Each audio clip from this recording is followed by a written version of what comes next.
ಬೆಂಕಿಯ ಕೆನ್ನಾಲಿಗೆಗೆ 50 ಆಟೋ ಧಗಧಗ.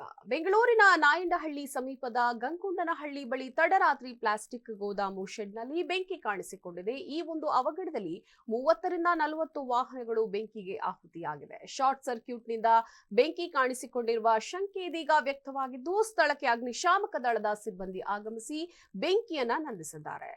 ಹೌದು, ನಗರದಲ್ಲಿ ಪ್ಲಾಸ್ಟಿಕ್ ಗೋದಾಮು ಶೆಡ್ನಲ್ಲಿ ಬೆಂಕಿ ಅವಘಡ ಸಂಭವಿಸಿದ ಪರಿಣಾಮ ಒಟ್ಟಾರೆ 30 ರಿಂದ 40 ವಾಹನಗಳು ಬೆಂಕಿಗೆ ಆಹುತಿ ಆಗಿರುವಂತಹ ಘಟನೆ ನಾಯಂಡಹಳ್ಳಿ ಸಮೀಪದ ಗಂಗೊಂಡನಹಳ್ಳಿ ಬಳಿ ತಡರಾತ್ರಿ ನಡೆದಿದೆ. ರಿಜ್ವಾನ್ ಎಂಬುವರಿಗೆ ಸೇರಿದ ಪಾರ್ಕಿಂಗ್ ಜಾಗ ಇದಾಗಿತ್ತು. ಬಾಡಿಗೆಗೆ ಪಡೆದು ಪಾರ್ಕಿಂಗ್ ಅನ್ನ ನಡೆಸ್ತಾ ಇದ್ರು.